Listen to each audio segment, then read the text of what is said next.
Halo semuanya, selamat datang di channel yang tidak layak untuk dihina ini. Sebelum kita mulai, atur posisi santainya, seruput kopinya, dan mari kita berkhayal.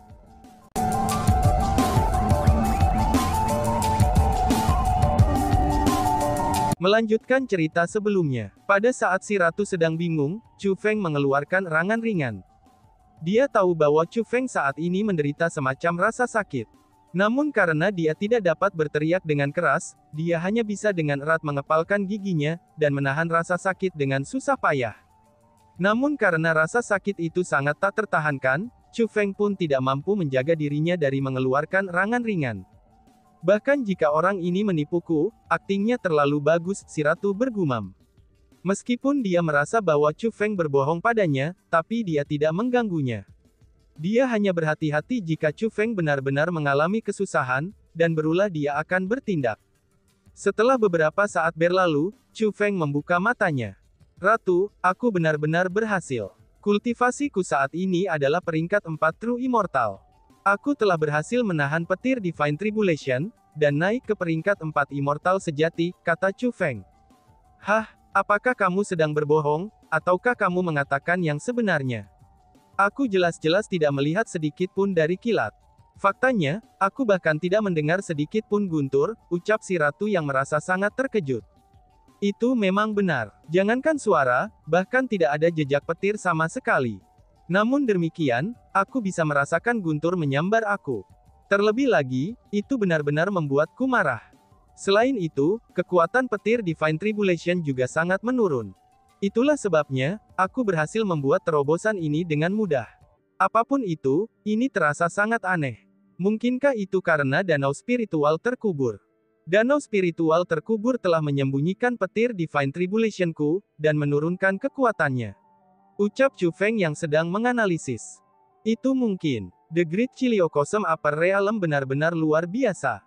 Terakhir kali ketika kamu berada di tempat berburu itu, kilat kesengsaraan ilahi menghilang setelah turun di tengah jalan. Adapun saat ini, itu benar-benar menghilang sepenuhnya. Bahkan kamu tidak dapat melihat atau mendengar kilat kesengsaraan ilahi. Hanya ketika kamu mengalaminya, kamu tahu bahwa itu telah turun. Jika ini benar-benar karena danau spiritual terkubur, maka danau spiritual terkubur ini akan terlalu ajaib, kata si ratu. Karena kultivasi aku telah meningkat, kekuatan spiritualku juga akan meningkat. Aku akan menggunakan mata surgawi untuk dengan hati-hati mensurvei danau spiritual terkubur ini, dan melihat betapa luar biasanya itu, ucap Chu Feng. Setelah mengucapkan kata-kata itu, Chu Feng mengaktifkan mata surgawinya dan melihat ke bawah. Setelah menggunakan mata surgawinya, Chu Feng bisa melihat lebih jauh. Namun demikian, dia masih tidak dapat melihat dasar danau spiritual terkubur. Selain itu, Chu Feng berhasil memperhatikan sesuatu saat dia mengamati. Apa itu? Si ratu juga memperhatikannya. Itu adalah sesuatu yang mengambang di dinding danau spiritual terkubur. Namun sayangnya, karena letaknya terlalu jauh, bahkan Chu Feng atau si ratu pun tidak dapat menentukan apa itu. Aku akan sedikit mendekat, ucap Chu Feng. Saat Chu Feng berbicara, dia terus menenggelamkan dirinya di danau spiritual terkubur. Saat Chu Feng mendekat, dia berhasil melihat dengan jelas benda apa itu. Itu adalah 3 jimat kertas. Mungkin karena fakta bahwa ada bekas goresan di dinding, dan mereka akhirnya bisa menempel di dinding. Saat arus bawah bergerak, ketiga jimat itu berkibar-kibar tanpa batas. Itu tampaknya sebuah harta, kata si ratu. Aku pikir juga begitu. Mungkin saja mereka adalah harta karun seorang ahli, yang dibawa ke sini oleh air danau yang meletus, kata Chu Feng. Ada landasan dasar untuk hal-hal yang dikatakan oleh Chu Feng dan si ratu. Alasan untuk itu adalah, karena ketiga jimat kertas itu berwarna putih, dan penuh sesak dengan simbol dan rune. Selain itu, simbol dan rune itu memiliki tingkat yang sangat tinggi. Mereka jelas-jelas bukan sesuatu yang dapat dicapai oleh para spiritualis dunia biasa. Cepat ambil mereka, sehingga kita bisa melihatnya, kata si ratu. Oke, jawab Chu Feng dan membuka telapak tangannya. Segera, kekuatan menarik yang tak terbatas menyelimuti area di bawah. Bas-bas. Tiba-tiba saja kolom air mulai melonjak ke arah Chu Feng. Namun, sementara ketiga jimat kertas itu berkibar lebih keras, dan mereka tidak menunjukkan tanda-tanda terlepas dari dinding. Aku menolak untuk percaya ini, ucap Chu Feng. Chu Feng menolak untuk percaya bahwa ia tidak bisa mendapatkan 3 jimat kertas itu. Dia membalik pergelangan tangannya, dan membuka telapak tangannya. Kali ini, cahaya keemasan mulai bersinar terang ketika kekuatan bela diri yang tak terbatas melonjak keluar dari telapak tangan Chu Feng. Kekuatan bela diri itu berbentuk telapak tangan, dan mulai meluas ke arah 3 jimat kertas. Segera, telapak tangan yang dibentuk dengan kekuatan bela diri tiba di depan 3 jimat kertas.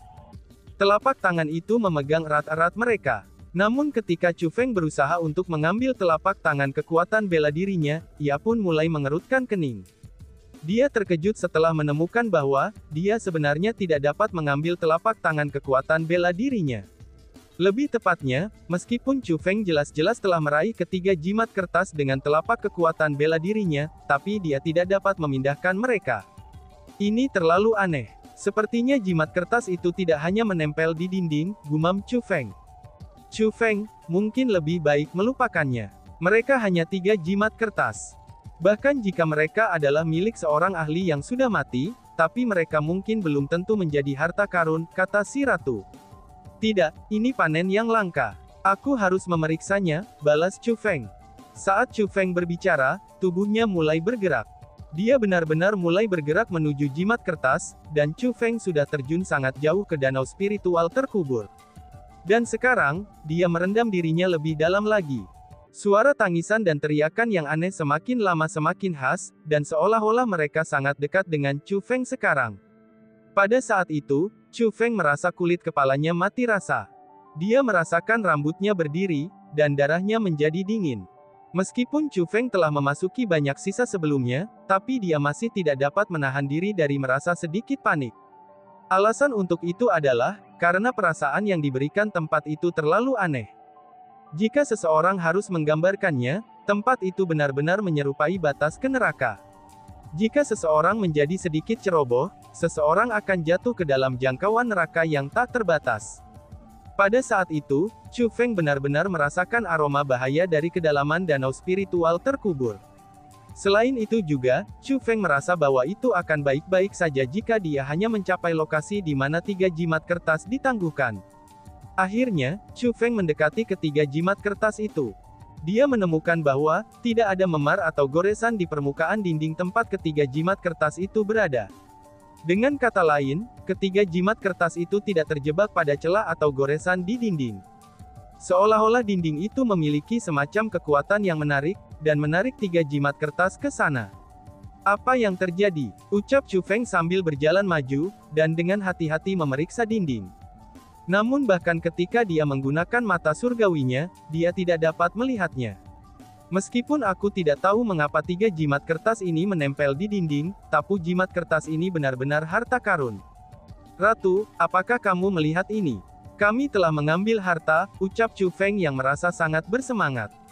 Setelah mengamati, Chu Feng tidak dapat mencari tahu mengapa jimat kertas menempel di dinding. Namun demikian, ia telah menemukan apa sebenarnya 3 jimat kertas itu, dan betapa berharganya mereka.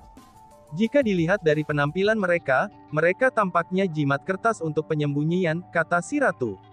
Mereka adalah jimat penyembunyian. Selain itu, mereka sangat kuat. Mereka hanyalah jimat kertas paling kuat yang pernah aku lihat.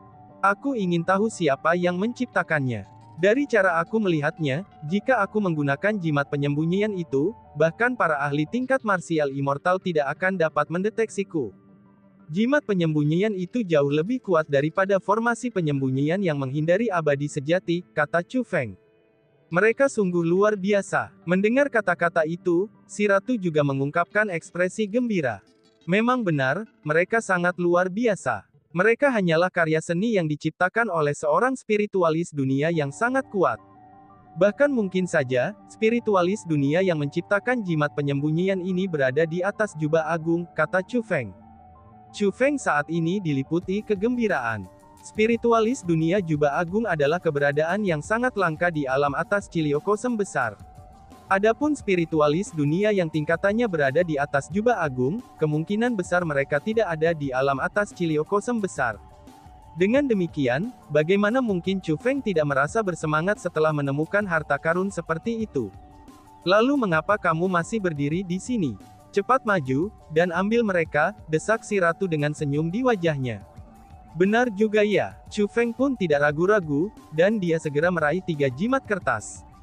Chu Feng menarik tangannya kembali setelah meraih ke atas jimat kertas, dan 3 jimat kertas itu benar-benar meninggalkan dinding. Pada saat itu, Chu Feng dapat dengan jelas melihat bahwa tidak ada apapun di dinding sama sekali. Jika dilihat dari penampilannya, itu tidak memiliki kekuatan atraktif khusus juga. Chu Feng tidak mengerti, mengapa 3 jimat kertas akan dengan tegas ditarik ke dinding. Bahkan ketika dia menggunakan kekuatan bela dirinya, dia tidak dapat memindahkan jimat kertas itu. Mungkinkah seseorang hanya dapat mengambil jimat kertas itu dengan tubuh fisiknya sendiri? Pikiran ini muncul di pikiran Chu Feng. Apa yang terjadi? Tepat pada saat itu, Chu Feng memperhatikan bahwa jimat kertas telah berhenti bergerak sekali lagi. Namun jimat kertas itu jelas-jelas telah meninggalkan dinding. Sama seperti itu, mereka ditahan di tangan Chu Feng dan berkibar di air. Mengapa Chu Feng tidak bisa memindahkan mereka? Chu Feng, hati-hati. Tiba-tiba saja, si ratu berteriak ketakutan. Dan sepertinya dia telah memperhatikan sesuatu. Pada saat yang sama ketika si ratu berteriak untuk memperingatkan Chu Feng juga memperhatikan hal itu. Sebenarnya itu adalah tangan kecil pucat yang mematikan. Tangan itu saat ini meraih ke sisi lain dari 3 jimat kertas. Ternyata Chu Feng tidak dapat memindahkan 3 jimat kertas, ini karena tangan kecil itu telah meraihnya. Yang paling penting adalah, tangan kecil pucat itu benar-benar tidak menyerupai tangan manusia. Tapi sebaliknya, itu lebih seperti tangan hantu. Tangan kecil pucat itu memanjang keluar dari dinding itu sendiri. Mengikuti tangan kecil pucat itu, tatapan Chu Feng berbalik ke dinding lagi. Tepat pada saat itu, tembok itu benar-benar mulai bergoyang. Saat berikutnya, sebuah wajah muncul dari dinding. Itu adalah wajah seorang anak. Namun anehnya, wajah itu juga pucat pasih. Tidak ada jejak warna sama sekali. Selanjutnya, 2 rongga matanya benar-benar hitam pekat, dan sebenarnya tidak ada bola mata sama sekali. Wajah menakutkan itu saat ini memiliki mulut terbuka lebar, dan tersenyum pada Chu Feng. Selain itu, tertawanya juga sangat aneh. Chu Feng merasakan rambutnya berdiri tegak setelah mendengar tawa itu.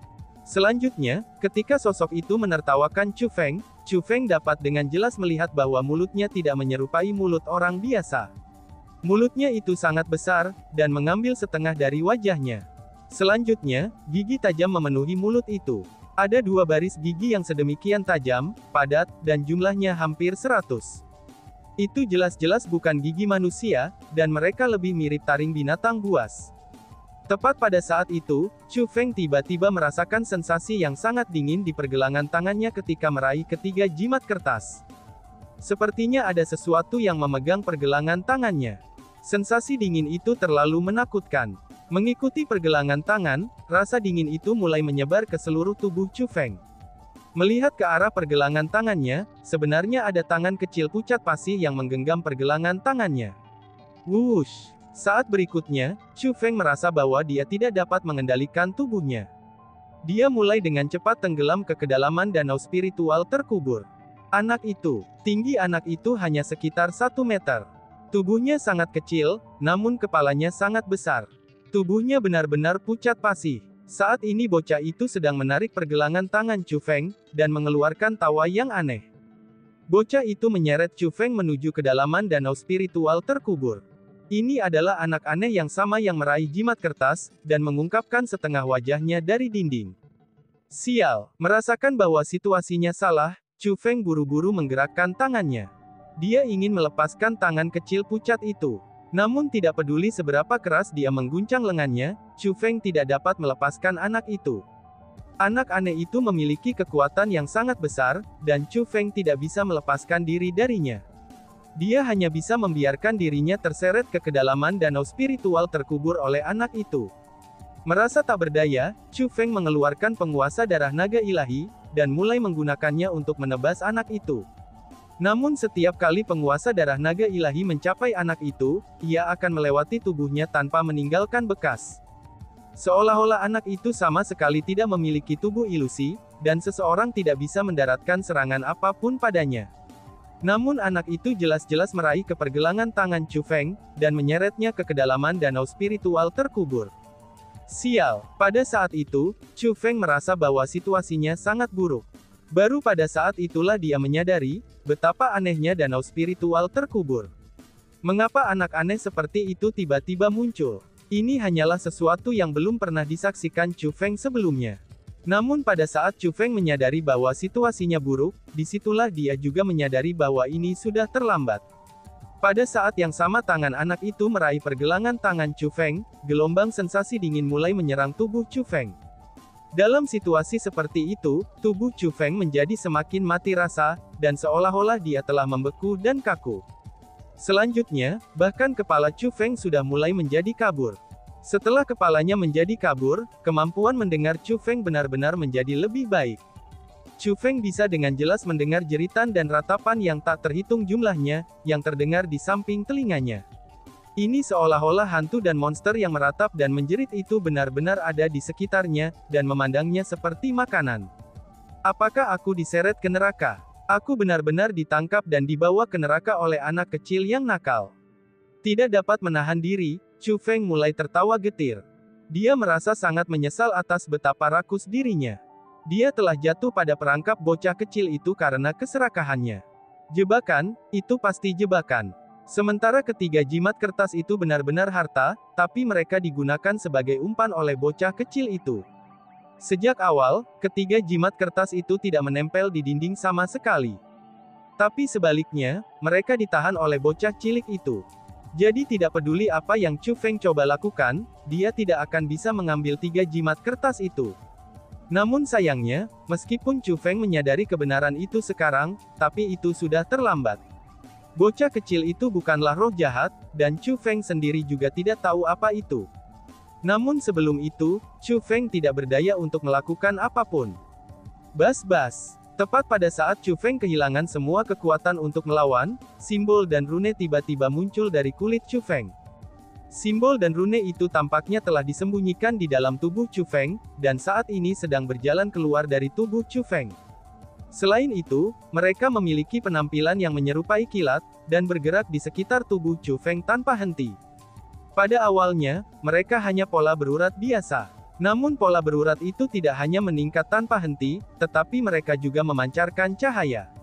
Cahaya itu tumbuh semakin kuat, dan pola-pola berurat melonjak lebih cepat dan lebih cepat. Mereka seperti petir yang tak terhitung jumlahnya, yang melonjak dari tubuh Chu Feng. Mereka tampaknya berencana untuk keluar dari tubuh Chu Feng. Pada saat itu, bocah kecil itu berbalik dan melihat petir yang tak terhitung jumlahnya melonjak di tubuh Chu Feng. Tidak hanya bocah kecil itu menghilangkan senyumnya yang aneh, tapi itu bahkan mengungkapkan ekspresi yang sangat ketakutan. Saat berikutnya, bocah kecil itu segera melepaskan pergelangan tangan Chu Feng. Selanjutnya, seolah-olah bocah itu ketakutan, ia segera menyelam ke kedalaman danau spiritual terkubur. Dalam sekejap mata, bocah itu menghilang. Setelah bocah kecil itu menghilang, sambaran petir yang tak terhitung jumlahnya yang menutupi tubuh Chu Feng dan mereka seperti akan meledak, itu secara bertahap surut dan kembali ke tubuh Chu Feng. Mereka benar-benar tidak meninggalkan jejak keberadaan mereka sama sekali. Sedangkan untuk Chu Feng, kesadarannya benar-benar kabur karena bocah nakal yang menyerangnya. Namun setelah bocah nakal itu pergi, rasa dinginnya mulai berkurang. Perlahan-lahan, kesadaran Chu Feng mulai kembali. Ketika kesadarannya kembali, Chu Feng menemukan bahwa bocah kecil itu telah menghilang, dan dia mengambang di tengah air danau spiritual terkubur sendirian. Sedangkan di tangannya, itu ada 3 jimat kertas. Apa yang sedang terjadi? Kemana anak nakal kecil itu pergi? Chu Feng merasa sangat terperangah. Chu Feng tidak memperhatikan bahwa tubuhnya telah memancarkan kilat yang tak terhitung jumlahnya. Karena itulah, dia tidak tahu bahwa bocah kecil itu telah ditakuti oleh gunturnya. Chu Feng berpikir bahwa bocah kecil itu telah memutuskan untuk melepaskannya. Namun dia tidak dapat memikirkan alasannya, mengapa bocah kecil itu membiarkannya pergi. Tidak mungkin bocah cilik itu hanya ingin mempermainkanku, dan tidak berencana untuk benar-benar mengambil hidupku. Ini adalah satu-satunya kemungkinan yang bisa dipikirkan Chu Feng. Siapa yang peduli? Cepat tinggalkan tempat ini. Terlalu berbahaya di sini. Jika bocah itu memanggil teman-temannya untuk datang dan kembali dengan segerombolan bocah, bagaimana mungkin kamu bisa membawa jimat itu? Kata si ratu. Mendengar kata-kata itu, Chu Feng tidak mengatakan apa-apa lagi, lalu berbalik dan mulai melarikan diri. Chu Feng tidak hanya mengaktifkan tanda petir tingkat ilahinya dengan segera, tetapi ia juga melepaskan pedang perang era kuno. Dia melepaskan semua kekuatannya untuk terbang melalui danau spiritual terkubur dengan kecepatan tercepatnya. Chu Feng saat ini memiliki kultivasi peringkat 4 True Immortal. Setelah menggunakan tanda petir tingkat ilahi, kultivasinya meningkat ke peringkat 5 True Immortal. Adapun pedang perang era kuno, ia memiliki kekuatan pertempuran yang menantang surga, yang mampu mengatasi satu tingkat kultivasi.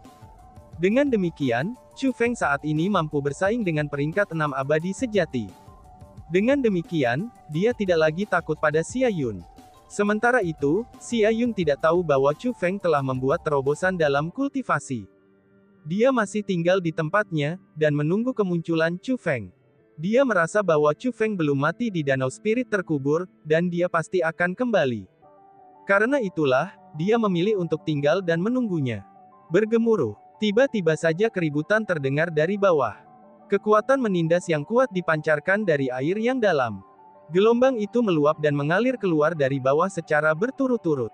Akhirnya, dia keluar, ucap Xia Yun. Alis Xia Yun langsung menyipit saat niat membunuh melonjak di matanya. Dia memegang kedua pedang peraknya dengan kuat, dan api cian segera menelan seluruh tubuhnya. Setelah melepaskan kekuatan ilahinya, peringkat 4 kultivasi True Immortal level, itu langsung meningkat ke peringkat 5 Immortal sejati.